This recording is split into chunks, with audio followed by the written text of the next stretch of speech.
Jam-packed episode today. A lot of Texans injuries. Unfortunately, we're going to check in on the Viking side with their injuries. We're going to talk about is Azeez Al-Shaair, Agent Zero, getting suspended. And we got to talk about Caleb Williams, man, and his total disrespect to CJ Stroud, man. Let's talk about it. Go, go.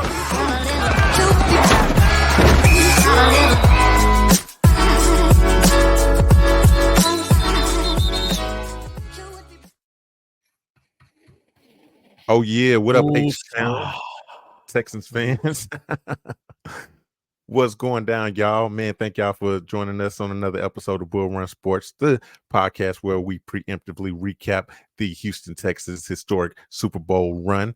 Man, oh man, look, let's just jump right into this thing, bro, because I saw this after the game and I didn't think too much of it. Now the national media has picked it up, bro. What's up with your boy Caleb Williams, man? Well, first of all, that's your boy, dog. It's not my boy. All right, that is not my boy. This is what you know. What's crazy? Because you said it right. You were like, I saw that, and I didn't think it was. It was some hoe shit, but I didn't think it was gonna get picked up like it got picked up. But I think it has everything to do with what everybody's saying, right? And what you and I have said before, right? You and I have been saying this for the last couple of weeks. CJ Stroud. Well, not only that, forget about Caleb for a second. CJ Stroud has completely ruined rookie quarterback seasons. He has completely decimated what is a normal rookie quarterback learning curve. Okay.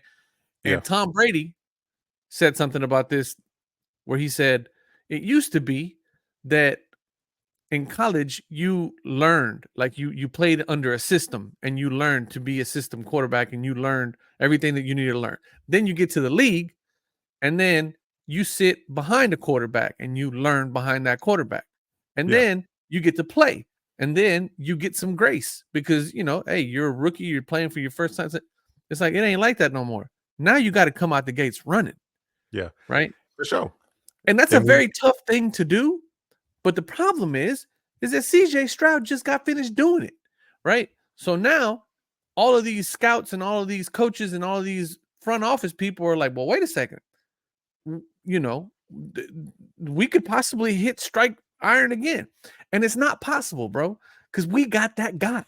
The guy we got the guy that set the bar, bro.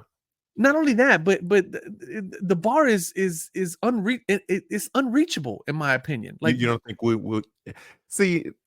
That's why I might disagree because I think we talked about this before too. When you have a bar that's set so high and you think it's an unachievable goal, man, that's what people strive for. And I think we'll get another generation of talented. Like I think the story is like the 4-minute mile or something like that. Yeah, of course. That was such an unachievable feat. But the guy that broke that 4-minute mile record had been running, was a seasoned runner, right? Like but then he got it, and then guess what? Not too long after, because it kept getting hit, right? So that's the point that I'm making.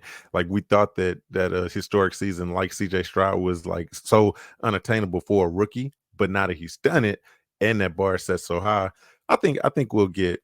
I mean, bro, it's a lot of good young quarterbacks in college. There is, man. But the problem is that you have to have the perfect mix of certain things. And one of the things that CJ has going for him, aside from being obviously immensely talented, he has the right mentality. Right? Yeah. He has the right. It's what's between the ears that is what makes CJ Stroud. I was just gonna say between something else, bro. I was like, yo, dog. How cuz? Listen, I was gonna say I can't really speak on that because I don't really know what's going on.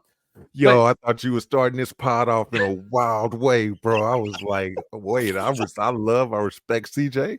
But I ain't worried about what's that little beige thing between his legs, man. You see where you went with that one.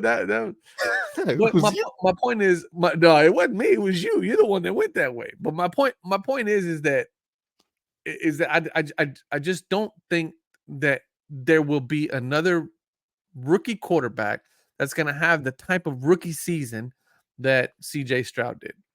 Hey, And only time can tell, right? And only time can tell. That's right. it may end up being Caleb because you touched on something No, it earlier. won't be. You would, No, sir. No, I, sir. I get you. We'll check out exactly why we're saying it won't be. But look, you were talking about it would have to be the right situation, right? And Right. I don't think any rookie quarterback. There's an argument to be made. Y'all holler at us in the comment section. Yeah, let But us know in the comments. the right situation would be Caleb's situation. Great defense, Yes. all the tools that he needs around him, an amazing wide receiver core. So if anybody were to be able to replicate the season that CJ Stroud had, and CJ Stroud last season obviously didn't have all the weapons that he has now, but Right. if anybody were to be able to or should be able to replicate the numbers and do the things that CJ were able to do, it should on paper be Caleb Williams. No, you're right, and that's the thing is this reminds me of that scene in Iron Man where he was like, Tony Stark did this in a cave with a car battery or something like that, and he's like, well, Yeah. I'm not Tony Stark, right? Yeah. Like, Hey. so that's what this is. Like, this is the same scenario that we're in, right? Unfortunately for Caleb, but here's the one reason why I don't think this is going to happen. This is CJ Stroud. And if you guys haven't seen this, you're living under a rock because it's all over the place now. Literally, the NFL has it on theirs, which I thought that to me, I thought that was wild. They messy, bro. They messy as hell. So messy. They messy as hell. They knew this was not going to paint this man in a good light. Hey, because it wasn't. I want you guys to pay attention to how sassy this motherfucker was when all CJ Stroud was trying to do was give him some words of encouragement. Try to let him know that he was still the player that he thinks he is, because he tells him everything that you need, you have in you already, man. And then watch how dismissive this punk motherfucker was to our boys. Hey, stop taking those hits. Yeah, I know. Hey, look, come here. Learn from those mistakes, and everything that you got, bro, is in you already, bro. You're gonna be a hell of a player in this league. Yep. All right, boy. Appreciate it. For sure. You saw his little stank face, bro. Bro, You saw his little stank face, bro. That's the same shit.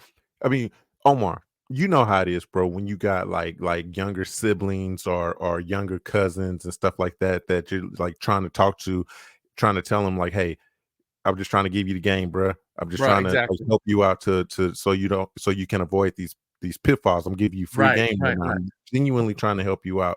Give you my time, right. and they make that stupid ass fucking face like, all right, I appreciate in their mind they know everything and you don't know shit. Hey, in one ear, out the other. Yeah, that's all it was. I can't. You know what, man? I don't ever want to. I love football. I don't listen. And I've been straight about this. I don't watch college football, so I don't really have much of a rooting interest in that space. Basketball, as you guys can see behind me, is my number one love. Very, very close second is football. So I love watching football, and I love watching these young quarterbacks come in and become great. Right? It just so happens that we happen to have the greatest one so far, right? To have the greatest rookie year ever. But I was really. I'm always excited to see these young cats come out and, like you say, raise the bar, right? Raise the bar of play, raise the expectations of what these young guys get.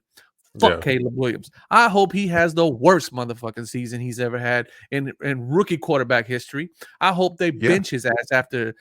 He's probably gonna end up benched after like week 6. You heard it here first. They already benched Bryce. I'm telling you, they're not.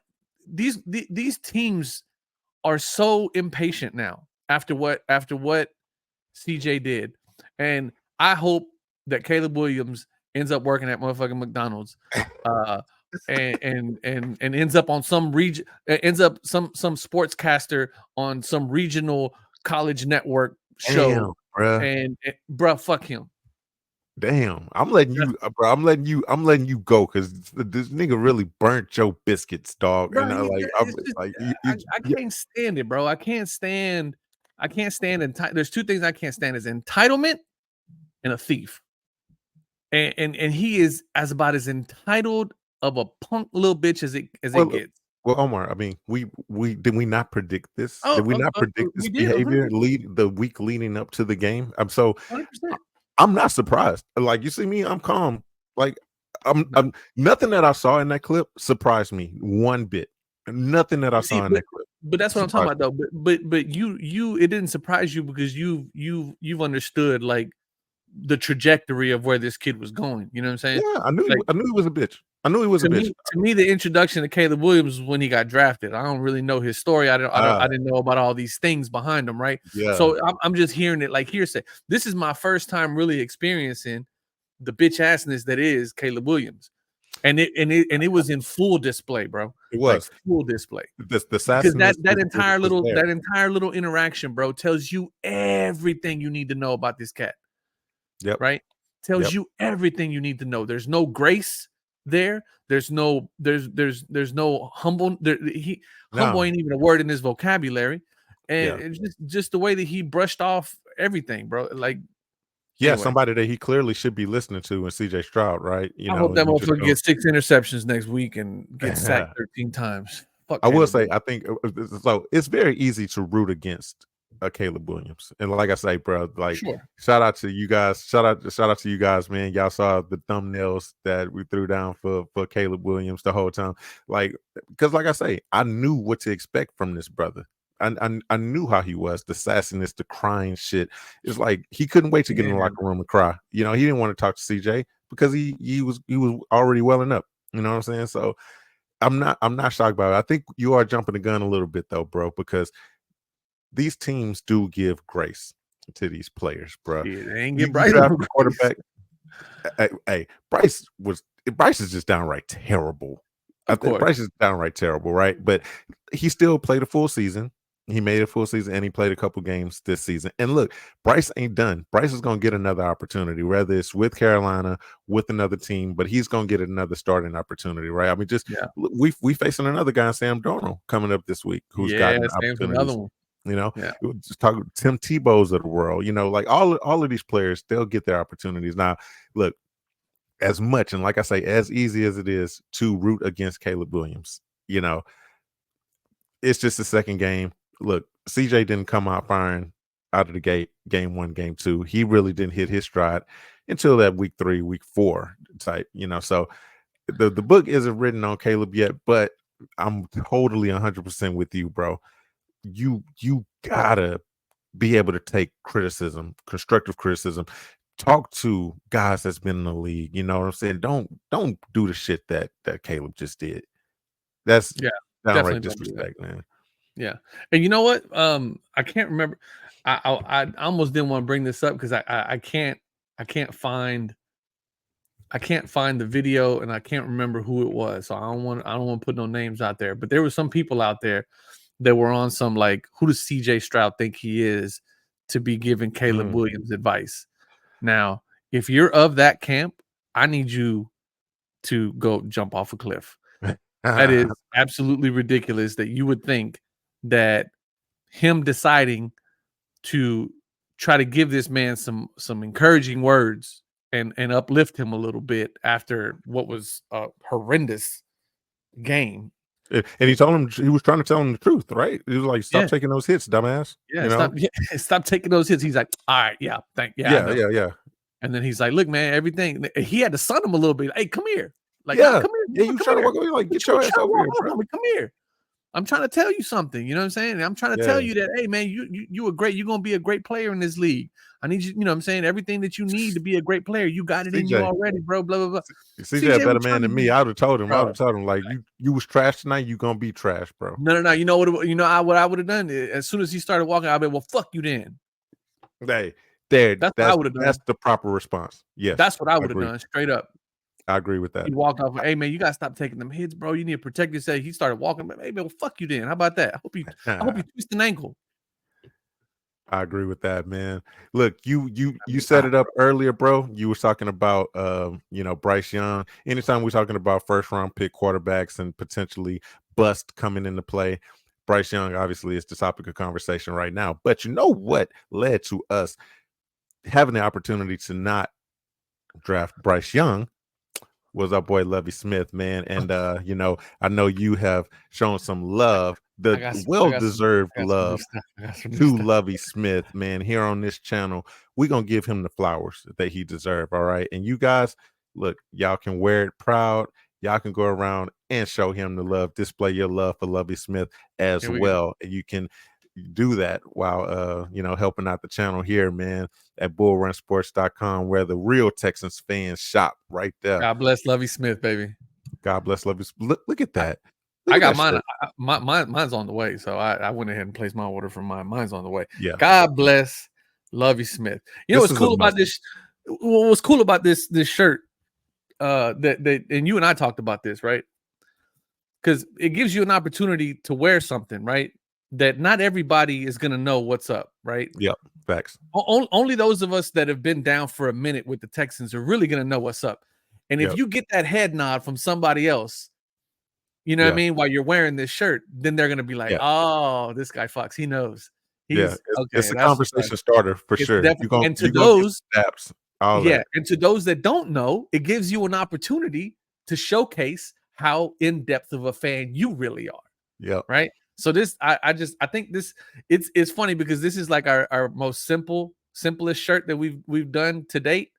But I think it just speaks volumes. I think it's the dopest, bro. That's what I'm saying. But I mean, just in terms of design, it's kind of the more simpler one. But it just speaks so much about if you're wearing it, who you are as a Texans fan. And I thought it was dope. It was like, yo, we gotta, because we've been wanting to do something like this, right? And I was like, you know what, man? I was trying to think of all these crazy ideas. Like, no. We're just gonna keep it real simple, right? The iconic beard with the headset and the aviators. I was gonna do a bucket hat, but I was like, nah, we're gonna chill on bucket hat. But I just think, even though it's got a little bit of a Rick Ross vibe to it, you know what I'm saying? But if you know. One of the cool things that we're doing now, I think we mentioned it in one of our earlier episodes, man. We get a lot of requests. We get a lot of people hitting us up saying that they like the shirts. So shout out to you guys if you have got on and ordered the shirts as well, man. A lot of you guys have, man. So we appreciate that. But look, what we're doing starting now, all right, and all throughout until the time of the game, the Minnesota game, get in the comment section. All right, comment your prediction for what the score is going to be. Comment any special type of things you think you're going to see in the game, like, oh, Mixon's going to score 2 TDs or Nico Collins get a TD or something like that, man. Look, the score prediction, you get the score prediction right, guess what? We're going to send you the shirt of your choice. All right. You pick out, tell us the size, all that. We sending you a shirt. So, holler at us in the comment section. You got to be subscribed, though. All right. Yeah. Got to be checking that. You got to be a subscriber, and you got to correctly get the prediction right, man. But if you like the shirts, we'll get you one. What else we got on the docket, Omar, man? A lot of injuries, brother. It's not a good. I don't feel good about this situation, honestly. I mean, again, it's only Wednesday, right? So we got Wednesday, Thursday, Friday practices. Friday is kind of the tell-all, and then Saturday morning the report comes out for real. But it's not looking too good for us right now. I mean, there's so many players we got. So just today, Wednesday, this is. Do not practice Chris Boyd, Collins, Fatukasi, Mixon, Patterson, which that's the one that's like, wait a minute, sir. You're supposed to be backing up Juice Scruggs. Yeah. And you hurt? What's going on? So Patterson didn't practice. Pierce didn't practice. We already knew about Pierce. He was kind of, he's been nursing his injury. Yep. And then limited practice, Agent Zero on limited practice today. Yeah, man. Dalton Schultz on limited practice and MJ Stewart limited practice, and then the big one on IR. That one came out of nowhere. Brevin Jordan, man. Brevin Jordan on IR. Yeah. So I actually watched the conference today that was put on by the Texans had a news conference today with Coach D'Amico, and they were asking him about it. And when they asked him about it, he immediately went almost like he was being asked about like a family member or something that passed away or something. He goes they asked him and he's like, oh, what's going on with Brevin Jordan, blah, blah, blah. And he's like, man, he kind of did one of those, and he's like, it's such a sad situation. He mentioned that he felt like it was such a sad situation because of the trajectory of where Jordan was going this year, right? He's been balling, man. He's been balling. He's been feeling great. He's been doing great in practices. And then, but he didn't mention those specifics about what the injury was about. And then 2 or 3 questions later, somebody asked him specifically, like, "Hey, what happened with Jordan?" Because it didn't happen in practice, it didn't happen anywhere else, and he just said that it was a knee injury. That Brevin Jordan had a knee injury, and so there's speculation that he might have gotten hurt outside of the game. Had to have been, right? I mean, because I mean, he never went down during the game. They haven't, had a full practice. Yeah, so I mean, clearly, it had to been outside of. It sucks, man, because I mean, he's been balling. I mean, this whole unit's been balling, and like we said, I mean, the only thing that we believe is going to stop this Texans team is injuries. It's injuries. I know. So we said it. You hate to see that, man. But bring that graphic back up, man. Let's look at some of these other injuries. So we know Brevin not going to be out there. Agent Zero, man. We'll talk about him a little bit later on, man. We want to get on to him. Some of these other guys, man. I think the Chris Boyd injury may actually keep him out. Nico, he gonna be out there, bro. Fatukasi, I think he'll be all right. Mixon is the one, though. Mixon is the one. Didn't Fatukasi? I'm trying to remember if he stepped off of the field in the game briefly. Yeah, didn't he? Right. I think that there was maybe for like one or two snaps he had to step away. Yeah, I'm vaguely remembering something like that, but I'm not 100% sure. And look, I'm not brushing that off. Obviously, man, we already limited at that position, so I mean, we need him out there. The Joe Mixon went in for the MRI. I mean, it's so if you haven't gotten any Joe Mixon updates, man, what they did the MRIs, believe that this isn't anything that's going to be a major injury. We could see him this week. Hopefully, we see him this week, right? But it's not believed to be anything major, so that's good news. If I was a betting man, which I have been recently here, I would think that I would lean towards him probably sitting out this game, which is going to lead to some guys that we got to talk about, bro. I mean, Cam Akers is going to get a lot of run.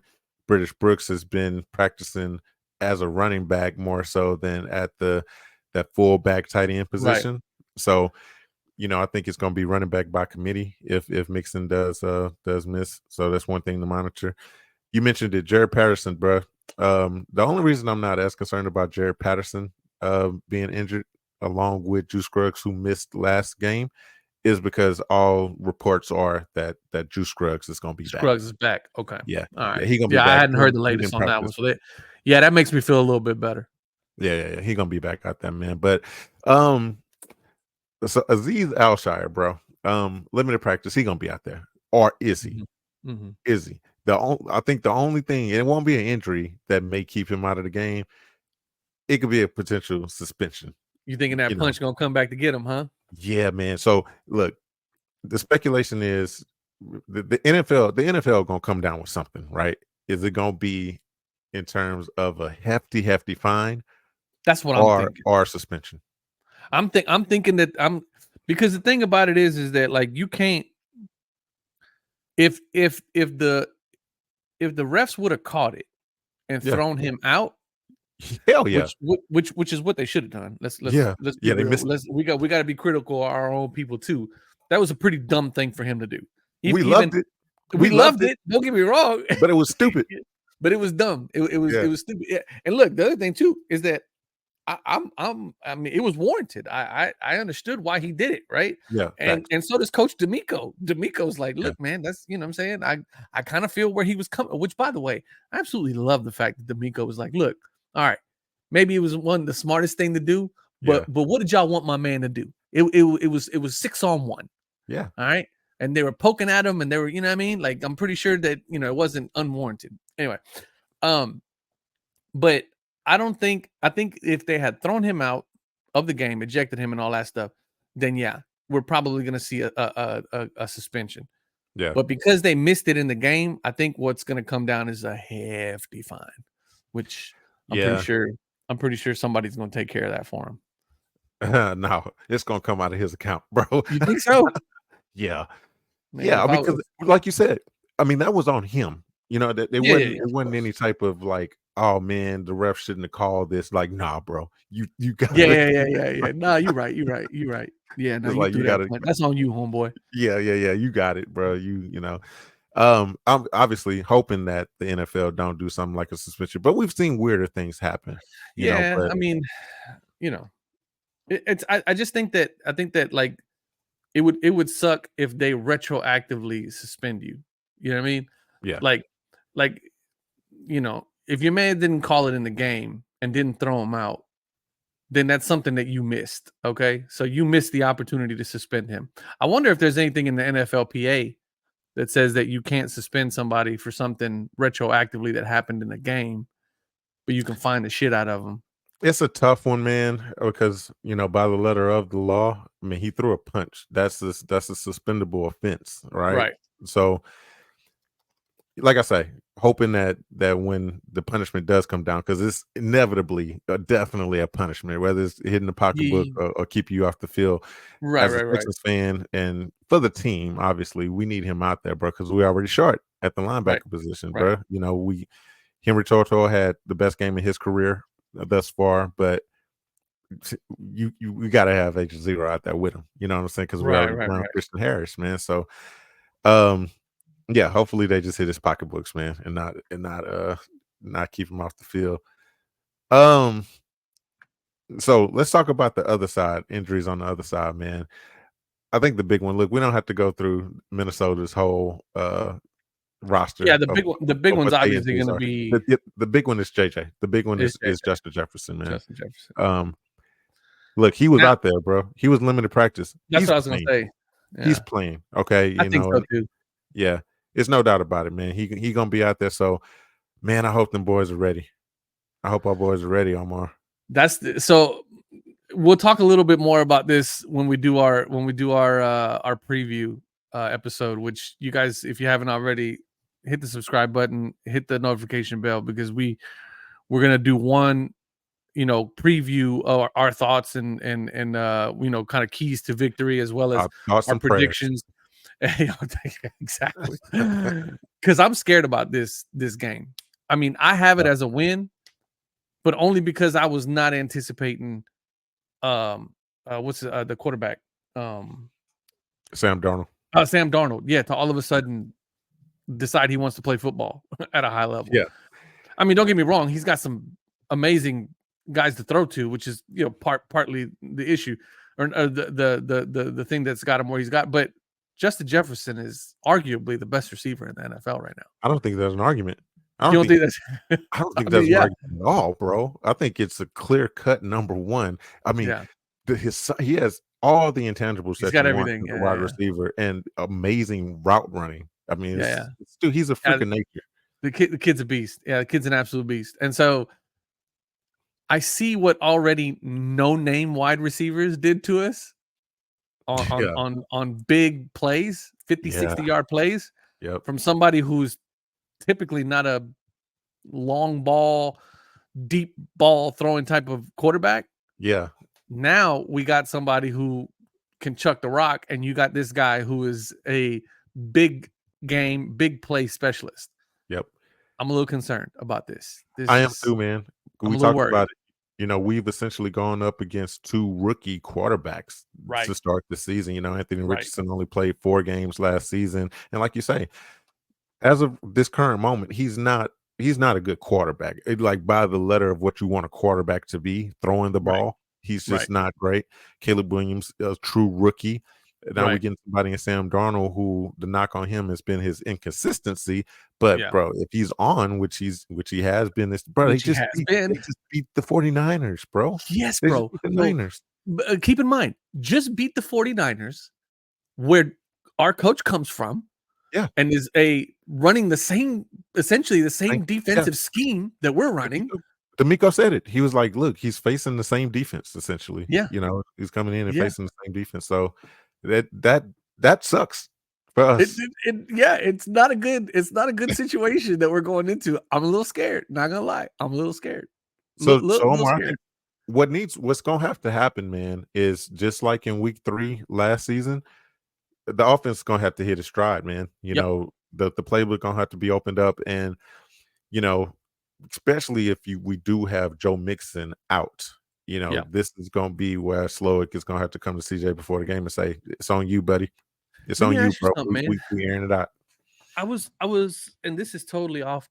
We don't do any fucking prepping anyway for this show. We just talk shit. But I heard something today that was really interesting to me, and again, I need to be better about paying attention to where I'm hearing this stuff, and so that I can cite and give proper credit. ADHD. But somebody mentioned, this is one of the local radio sports shows that I was listening to. I caught a clip where somebody says that why, like, the plays that Slowick is calling, right, are consistently putting us in like 2nd and 7, 2nd and 8, all for the sake of play balance, right? Run versus throw balance, right? Yeah. And it keeps putting us in these situations, and it almost feels like he's trying to make have a balanced game just for the sake of having a balanced game. It's like you literally have a 3-headed monster out there where you could be throwing to pretty consistently, that defenses would essentially have no recourse to cover like every, you know what I mean? Like I think that what they were saying was like, who you saying who was talking about it? Yeah, who was saying this, and what was? I knew you were going to ask me that, and I because I'm horrible at remembering. Well, but it was all in the conversation of like some of the things that we could tighten up, right? And somebody said, "Oh, getting to the third and shorts hasn't been the best, right? Like we've been in 3rd and 5, 3rd and 7, 3rd and 6, 3rd and 5, where CJ has to go out there and make something happen, right? Yeah. Now, obviously, he's that guy. He's Timothy McVeigh, for sure, and he's absolutely capable of making that happen.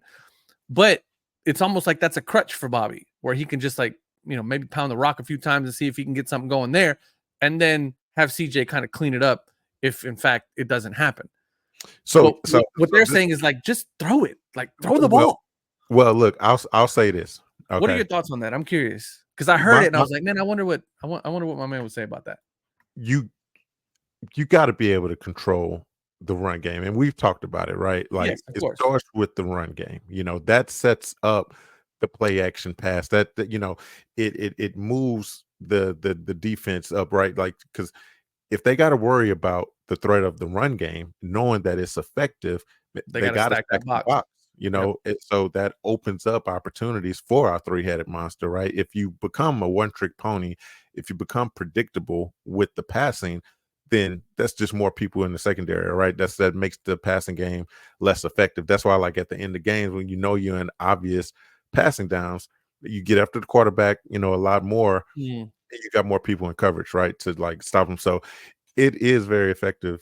Like you got to have that balance, especially like at the beginning of games. Like that's why you keep going back to the run game, even if it's not truly effective at first. You got to at least give the threat. You got to do it. Yeah. And Bobby. Well, when you got somebody like Mixon, it's really easy to do, right? For sure. And I think if you noticed last game before Joe Mixon got hurt, they were doing a lot of exotic stuff, right? They were trying to set up something that I think inevitably they weren't able to get back to. So you would see freaking Nico Collins lined up in the backfield at tailback. Right. You would see Stephon Diggs lined up, and you knew Slowick is setting up something. He's giving them this look, and running out of it, you know what I'm saying, to eventually get to some freaking stupid play that opening or something for a touchdown. You know what I'm saying? So there's a method to the madness. Is the whole point, right? But it all starts with the effective run game, or like I say, at least the threat. You cannot abandon the run game, and I know like a lot of fans do. A lot of fans say the same thing. They're like, bro, you got CJ Stroud, you got Nico Collins, you got, stuff, like blah, blah, blah. Just throw the ball every down. Like, what are y'all doing? Don't work that way.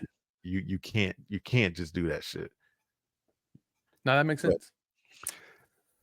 But makes total sense. I think we'll see a lot more passing from CJ Stroud, this game. Obviously, if Joe Mixon is hurt, I mean, even if he's banged up, you know what I'm saying? And with the big threat ability on the other side of the ball, it might end up being a shootout, So people that have been clamoring for CJ to throw the ball might get their wish this week for sure. If I'm predicting that a little bit, man.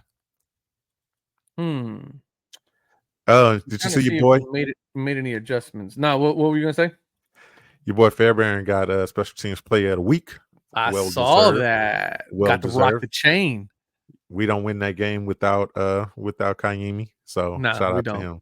We don't. Yeah. You know, they asked Coach DeBico about that in the press conference, and they were like, how does it, what does it mean to you to have somebody like Kayimi Fairbairn on your team who can come in and make these kicks? And he's like, man, honestly, he goes, I didn't believe it, man. Like, these guys, they would tell me like, Coach, he's hitting 60-yarders in practice, all day, and he's like, again, back to this whole thing, right, about raising the bar, right?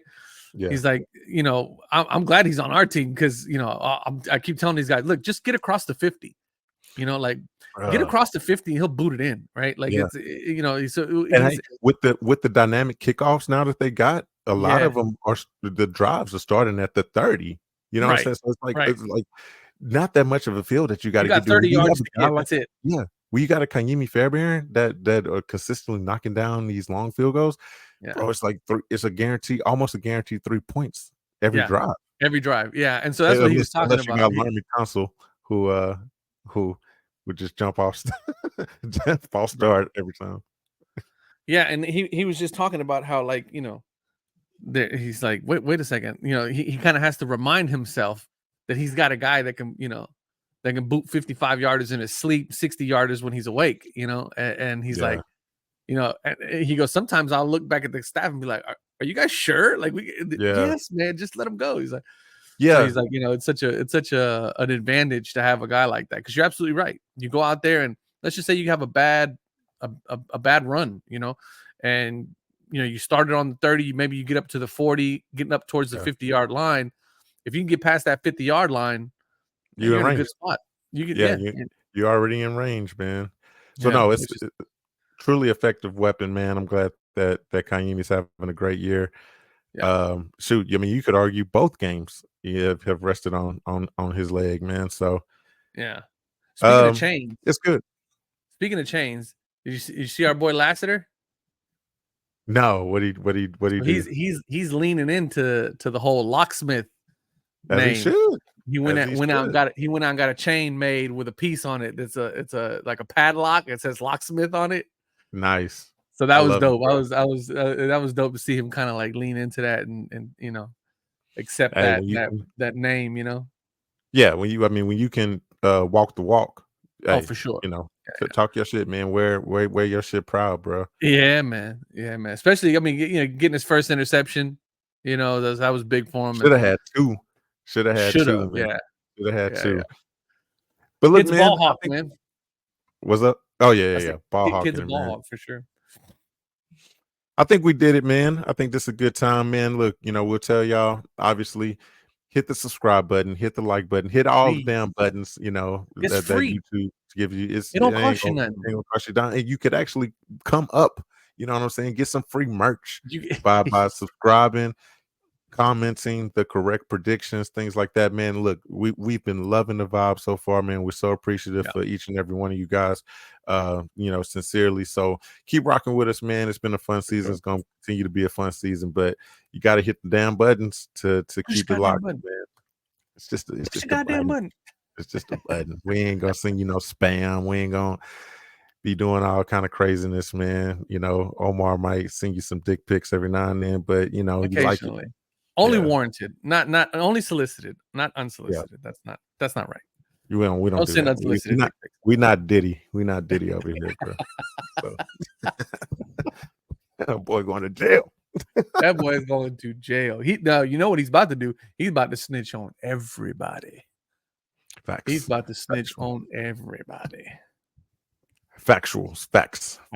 All right, folks. Well, we appreciate you guys watching as always, man. Hit the like button, hit the subscribe button, all that good stuff. And we'll catch you guys on the next video. Love y'all. Peace.